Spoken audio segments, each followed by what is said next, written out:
माननीय अध्यक्ष जी, आज आपने मुझे दो अनुपूरक पूछने का इस महत्वपूर्ण विषय पर मुझे मौका दिया है, आभार व्यक्त करती हूँ। माननीय अध्यक्ष जी, आज उत्तर प्रदेश में लगातार विश्वविद्यालयों से, डिग्री कॉलेजों से पारंपरिक पाठ्यक्रम बीए, बीएससी, बीकॉम आदि की डिग्री प्राप्त करने वाले भी छात्र, आज 50 लाख से भी ज़्यादा छात्र एनरोल हैं आपके पोर्टल पर। यानी हर साल जो युवा उच्च शिक्षा भी प्राप्त करता है वो रोजगार की तलाश में निकल पड़ता है।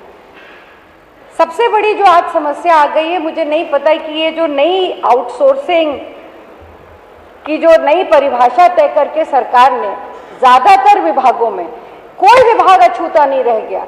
शिक्षा हो, स्वास्थ्य हो, परिवहन हो, पर्यटन हो, हर विभाग में आउटसोर्सिंग की प्रथा चालू हो गई।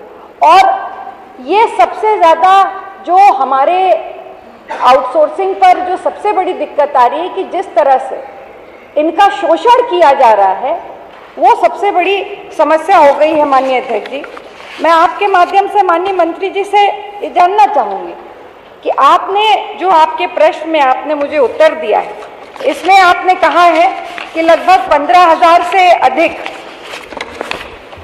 आपने रोजगार मेले,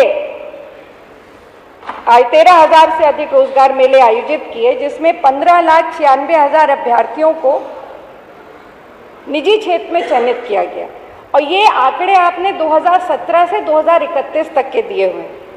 यदि औसत लगाया जाए तो लगभग 1,60,000 अभ्यर्थियों को आपने समायोजित करने का प्रयास किया है।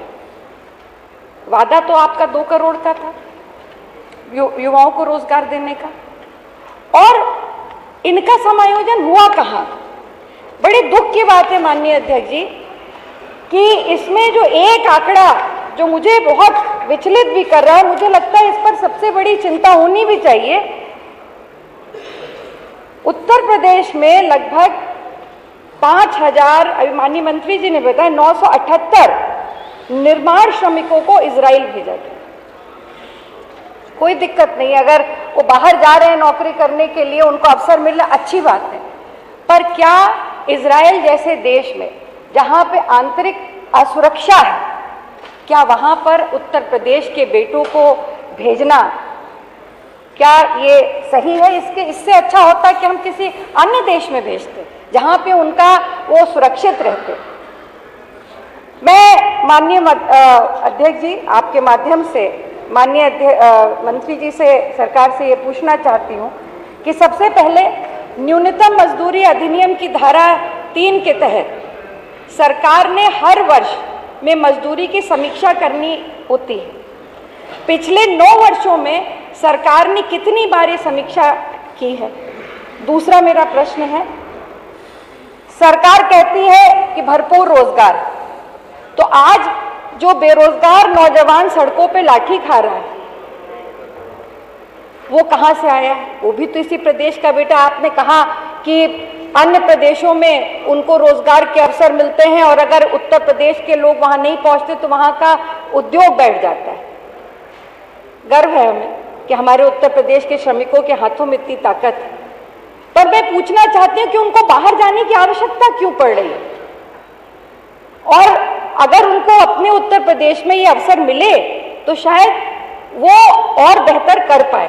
तो क्या सरकार अपने ही प्रदेश में, चाहे वो विदेश में जाने पर जितना हम ध्यान दे रहे हैं या अन्य प्रदेशों में जाने के लिए उनको तैयार कर रहे हैं, क्या हम उनको यहाँ अवसर देंगे? और तीसरा मान्य तीसरा महत्वपूर्ण है, आपने कहा कि आउटसोर्सिंग निगम बनेगा।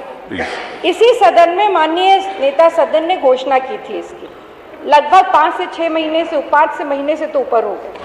अगर ये अधिनियम बनना था, ये बनना था, तो अभी तक उसकी क्या कार्रवाई हुई, ये भी सदन को बताने का कष्ट करें। ये मेरे पूरा जवाब पहले तो निगम की घोषणा सितंबर में हुई, निगम का गठन हो गया है और बोर्ड की बैठक भी संपन्न हुई है। एक दूसरा बता दे कि क्या क्या क्या किया। रूपरेखा हम आपको भिजवा देंगे, हम भिजवा देंगे मान्यवर, भिजवा देंगे मान्यवर, भिजवा देंगे। आपने कहा उत्तरा हम भिजवा देंगे और मैं अभी उपलब्ध नहीं होगा मान्यवर। जो इजराइल, अरे बाई चांस नहीं होगा। जो माननीय सदस्य आराधना जी ने इजराइल वाली बात कही मान्यवर, तो एक तो इजराइल भारत का मित्र देश है मान्यवर, और हमने 6000 लोगों को भेजा और अभी भी 1000 लोगों को भेजने की कार्रवाई प्रक्रियाधीन है मान्यवर। एक भी श्रमिक कोई शिकायत किया हो, हमने पहले यह सुनिश्चित किया कि युद्ध किस क्षेत्र में चल रहा है और हम जहां भेज रहे हैं हमारे जो श्रमिकों की सुरक्षा है उसको सुनिश्चित करने के बाद ही हमने भेजा है। और 1 साल से ज्यादा हो गए, एक भी श्रमिक की किसी प्रकार की कोई शिकायत नहीं मिली है। और हमें गर्व है कि जो मजदूर मान्यवर गए हैं इजराइल, 1000 करोड़ एक वर्ष में भेज रहे हैं, उत्तर प्रदेश के विकास में योगदान कर रहे हैं मान्यवर, 1000 करोड़। और मान्यवर अभी जापान भी भेजने जा रहे हैं, क्रोएशिया भी भेजने जा रहे हैं, जर्मनी भी भेजने जा रहे हैं, हर जगह डिमांड है।